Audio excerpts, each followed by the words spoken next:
Welcome to entrepreneurcircle.world, your home to learn the circular economy, meet other entrepreneurs and investors, and grow your ideas. Our inspiring interview guest for this episode is Bill Sharpe, a world-known systems thinker who developed the 3 Horizons framework with International Futures Forum. I met Bill in a program offered by the School of Systems Thinking and invited him to join today because I believe that you, circular entrepreneurs, have to understand the complex system in which you operate. The world around us is rapidly shifting, and you can only adjust to that change if you understand the intricacies of the whole system. Bill, welcome to entrepreneurcircle.world. Thank you, Gordana.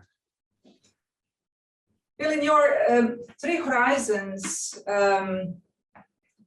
is a very practical framework that helps us understand patterns in today's systems and anticipate future changes.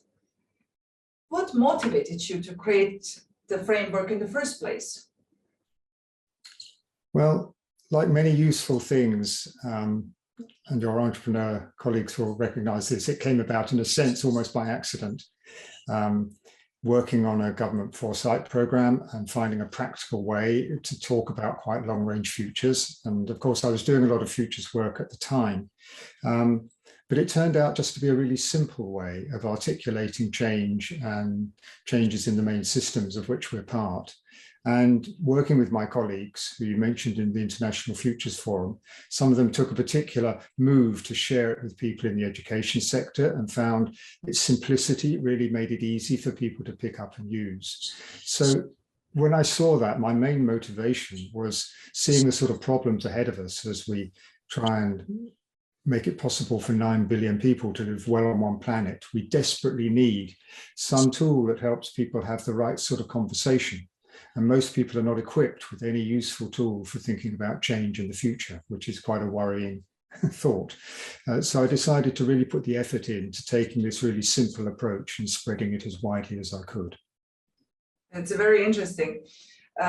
We used it quite a bit to really evaluate complex systems within the program. It was very, very, very helpful, and I can highly recommend. Do you mind maybe sharing your screen with us and showing it graphically so that the audience, so that our viewers can actually see how it works? Sure. I'll do it, if I may, just by drawing it as I would, and part of the simplicity is the fact that you can get going on this really simply. We just say it's a few lines on a piece of paper. So we put time along here, and then on the vertical line, whatever word you like, which is systems, or I just like the word pattern. What's the main pattern that we're part of or that we're seeing in the world? And talking about patterns rather than systems is a more human word. Patterns are things we see in the world. It really connects us into how we're looking at the world, whereas system is a rather technical word that not everyone is always happy with. And then the idea of the 3 horizons is that the first horizon, if we're having a 3 horizons conversation, there's some pattern out there in the world, some way we're getting things done every day. We're using fossil fuels, we're throwing away our waste, we're industrial farming, whatever it is. But we're having a 3 horizons conversation because we recognize that there's a landscape of change more broadly that's putting some pressure down on that. It's showing signs of weakness. It's showing this decaying fit to the future. And it may be because it's signs of failure, or it may be rather, as entrepreneurs, we can look to a future which we can see is going to be very, very different. Mm-hmm. So the 3rd horizon is just that pattern that we can anticipate will over time replace the 1st horizon. And that may have elements that we don't control, but also, of course, if we're entrepreneurs, elements that we're perhaps trying to shape for ourselves. And then the 2nd horizon is quite simply this entrepreneurial zone of change, in which there's a pulse of entrepreneurial activity which comes about and leads that transition out of the 1st horizon and into the 3rd. And we like to think of these as 3 ways we behave to the future. And what makes 3 horizons work, we've really found, is that we all connect with these very natural orientations to the future in the present moment. So it's not like short, medium, and long term. it's three qualities of the future in the present moment. So we may be behaving in a managerial sense with the incumbents, we're responsible for things, whether it's in our business or in our home, we expect people to keep delivering that pattern day by day, year by year.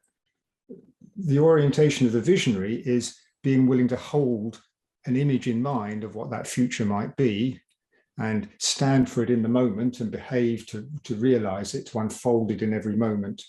And of course, if you're an entrepreneur, then you're taking that risk. You're stepping into that space of change with its inherent risk, being willing to take an opportunity, knowing that there's a degree of hazard and risk about whether it will come about. And we found that everybody can connect with these three basic ways of being in the present and orienting ourselves to the future. And that's really why it's so powerful. So an entrepreneur who is, for example, planning a circular product or a solution can look at the existing system, at existing products, at existing pattern that we see, can, of course, has its own vision, his or her vision of the future, and of course, compare in Horizon 2, can compare with other entrepreneurs that are also supporting the shift towards Horizon 3. Would that be kind of in a summary? Very much so. What we find is that it helps to look at what's holding the current system in place. Who are the incumbents? Mm-hmm. And then as an entrepreneur, you've got to step away from them and say, I'm going to now create some new patterns, some new systems, and think about your relationship to those existing players and whether you're trying to try and enroll others into the pattern that you're trying to create yourself. And of course, it's a very competitive space because there'll be many alternatives from other entrepreneurs. So it's that zone of confusion and where you're trying to emerge as one of the winning parts of the new pattern. Yeah, just came something to my mind. I remember seeing a video summary of your three horizons done by Kate Robert, the author of the Donut Economics. And in H2, she talks about H2 plus and minus. And she talks about how certain changes were actually a continuation of the existing system in and are not really helping us in the long term, while H2, a disruptive change that supports the H3, are actually other examples that are bringing us to the future. Yes, we found that distinction between H2 plus and minus to be one of the very useful aspects of the framework, particularly for policymakers, that many innovations aren't very clear about whether they're really going to be captured and used to extend the first horizon or will genuinely lead to the third. You might look at hybrid cars as an example of something that in the product itself was very ambiguous about whether it was a way to extend the life of the internal combustion engine models or really on the path to the new. And I think you can see that really the way fully electric vehicles have been sweeping those out of the way, that was really an H2 minus innovation. By contrast, the policies that many governments used for the electricity grid of feed-in tariffs meant that renewable energy could be put on a level playing field with the fossil fuels, but still compete amongst themselves. So they didn't have to choose which of the renewable fuels should succeed in the third horizon, kept the market dynamics of competition going, but created the possibility here that they could all compete with one another to see which ones would actually make it through to become the third horizon. So it's very helpful to really think about this contrast between, are you really looking back and extending the old, or really positioning yourself to emerge as part of the new? Exactly, it's so important to understand in all that, because we don't want to extend the existing system, we want to change it ideally. We are in urgent need of a true disruptive change done ideally by our talented entrepreneurs. You developed this framework a while ago, if I recall correctly, from what I heard in the seminar or read about your work. How long ago was that, and how long did it take to get the well-deserved attention that you're finally getting? Yeah, It was in 2006. It was on a UK government foresight project with some of my IFF colleagues, where I was being asked to write a technology forward look and look about 50 years ahead. And I was saying, well, that's really hard to do. And of course, being a government program, they care about evidence. And I was saying, well, what's the evidence of the future do we really have? Well, we have people's statements, their visions, their commitments, what they're saying they're trying to do. Whether they're right or wrong, that's what we can use. So that's how it came about. As I said before, it got a particular push from the work that Graham Lester and others in the International Futures Forum did to use it in the field of education in Scotland. And they made a kit and put it out into lots of schools. And it was that experience that convinced me that this really could be spread quite easily and that people would pick it up and use it. So I decided to write a book so that I could spread it and start really putting it out there as a core platform for futures, not just one offering, but offer it as a way that it could bring other thinking systems tools and futures tools together as a sort of platform. And I've just kept doing it since. And so it's just gradually caught on.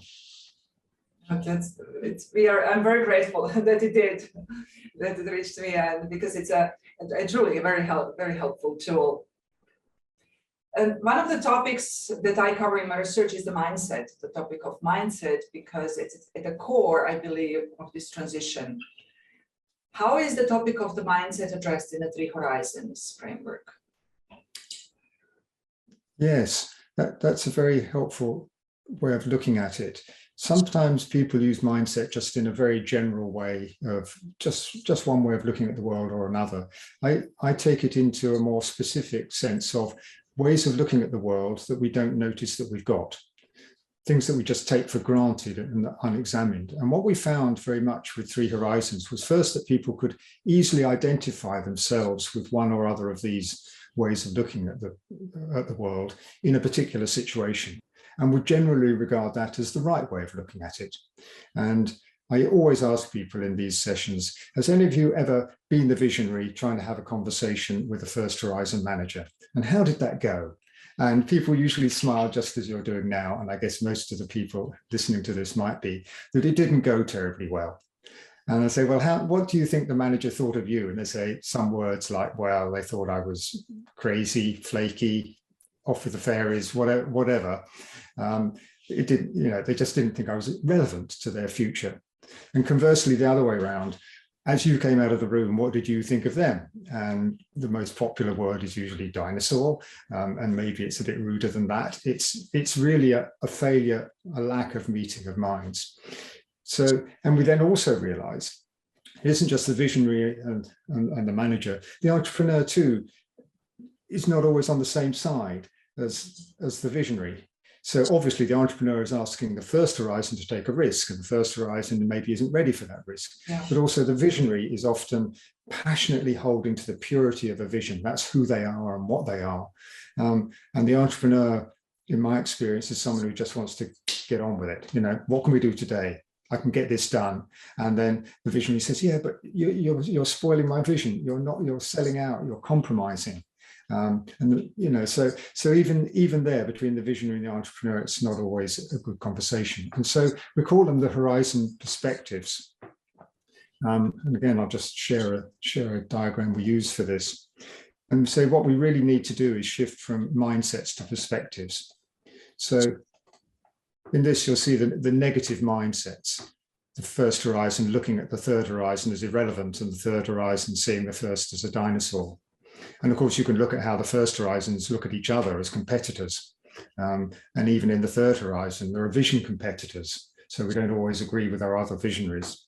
And then over here is the entrepreneur saying, oh, come on, you're getting in the way, First Horizon. And the First Horizon saying, yeah, but I'm not paid to take risks. I'm paid to make the quarterly earnings. And looking at the visionary, the entrepreneur says, yeah, I get it, but I can't do that today. That's impractical. And the Third Horizon saying, you're compromising. Yeah. And if we don't notice that we're holding a horizon mindset, this just ends the conversation. But if you move to a positive perspective, you can realize that over time, we need all the different skills, and we maybe need all the different capacities of the different horizons working together. It can't always happen, but there's a lot more possibility there than people have usually noticed. So we talk about moving from a negative mindset where my view is the right view to a perspective, like you say, well, there are 3 different views on this, and they all need to come into some sort of dialogue.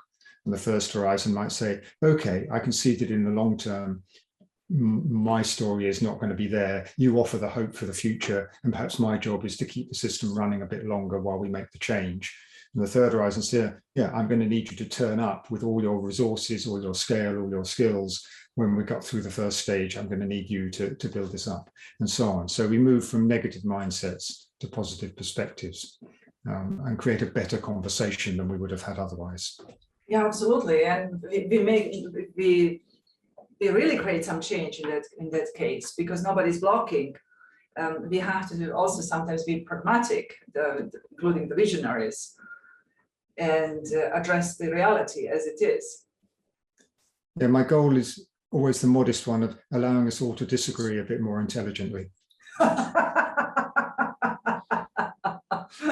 That's very nicely put. In your book, which I highly recommend, you mentioned the importance of holding both structure and process together. What do you mean by that? Well, it's really a way, in the simplest way I've found, into systems thinking. And systems thinking can come across as this big, difficult, complex thing, and people are sort of very proud of being a systems thinker. And I want to make it much more obvious and natural to people. And one way I do this, in IFF, we talk about a practice of what we call holism with focus. And again, if I can just share a screen, it'll be easier to explain. So outside my room here is a big tree. And the essence for me of systems thinking is to say, when we just look at the tree, what we tend to see immediately in front of us are the structures. It's a thing. But for it to be there at all, it's part of flows and processes. It's harder to see those. But the essence of systems thinking is to see that every structure is part of a flow. So the flows are what build the structures. The flows of water, air, light, nutrients. For the tree to be a tree, it has to be embedded in all those flows at every moment of the day. And the structures give shape to or configure the flows.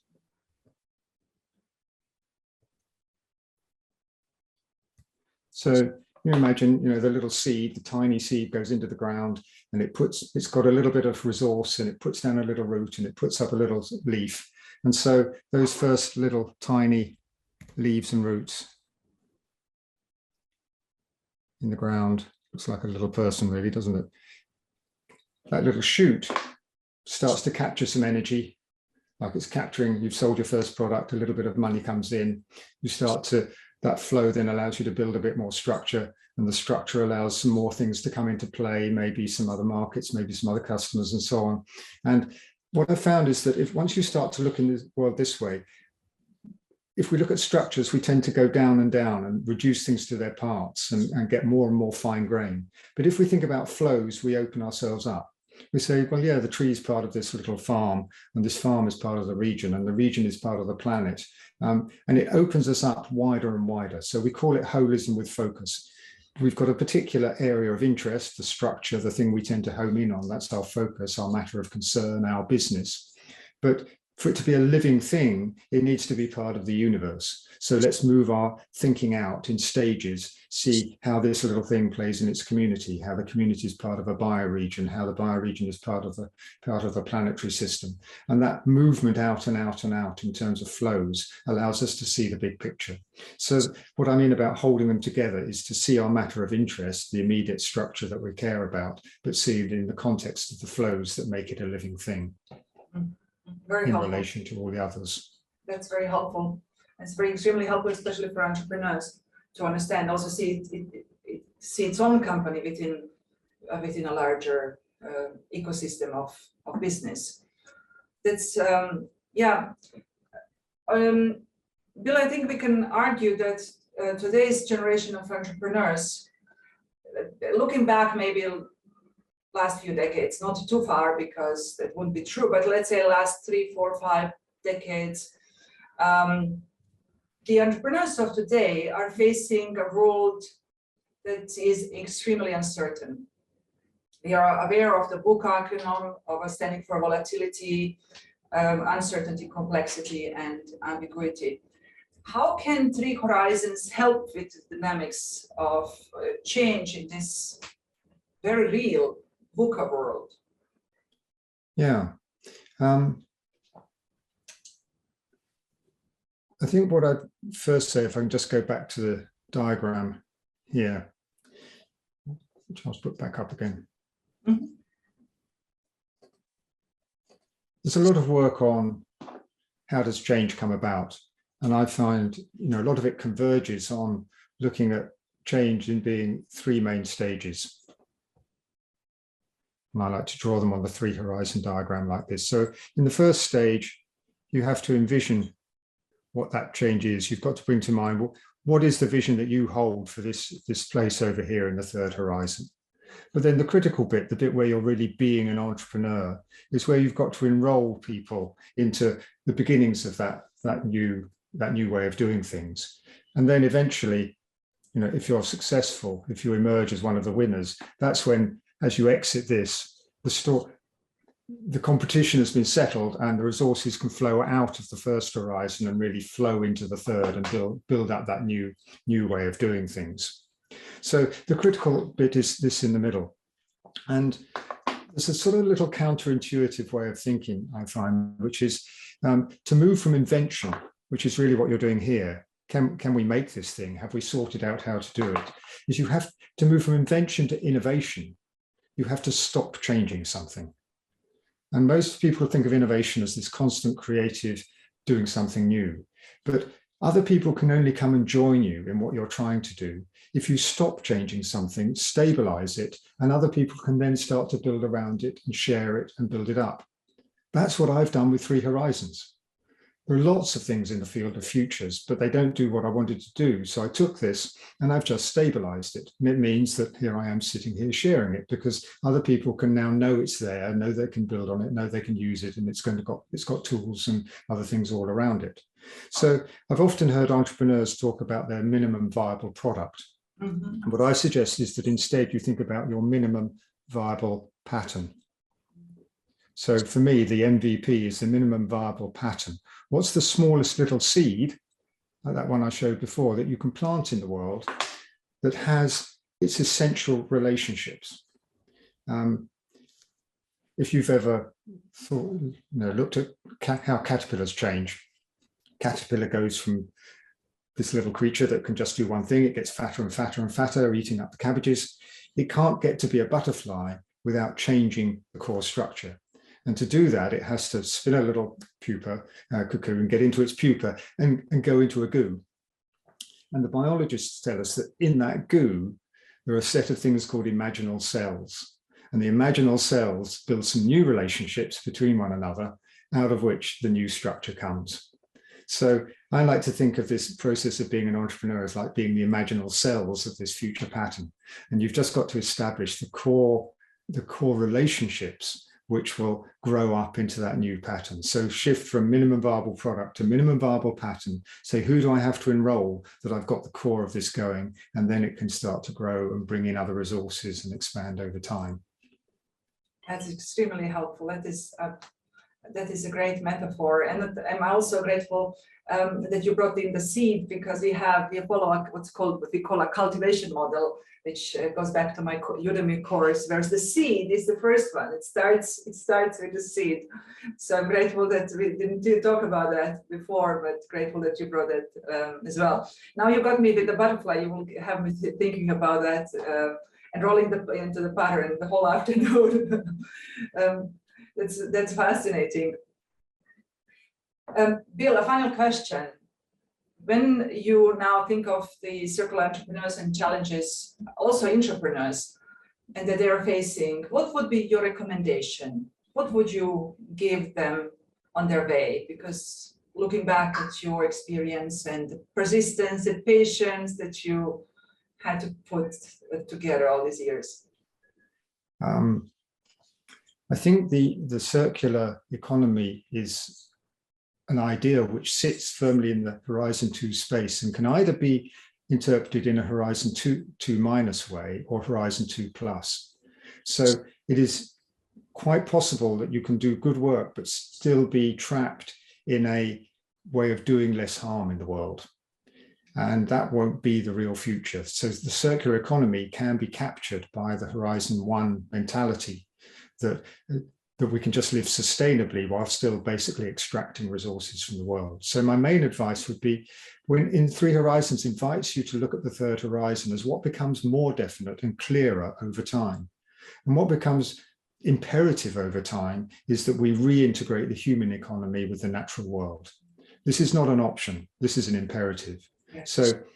So the one thing you can be utterly certain of in this VUCA world is that if you align yourself and integrate yourself with the natural processes of the planet, you will be aligning yourselves with the future, which will get stronger and stronger over time. So I would look at every element of what I'm doing and asking, if I align myself this way, am I aligning with the natural abundance that the natural world gives us? Because if I am, then I will be tapping into abundance in what I'm trying to do. So we call that the regenerative future rather than the circular future, because in nature, every system supports every other system. So align yourself with the regenerative future would be my advice, and I'm sure you will flourish. Yes, very nice.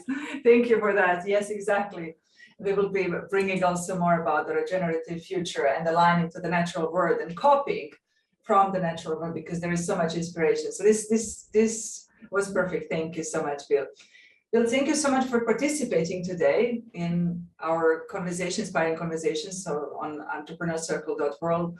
Thank you for your insights. Thank you for believing in your concept and for bringing it to us, because now we can work with it and, of course, make our world much easier to understand, the complexity and the patterns in it. So thank you so much for your work and insights.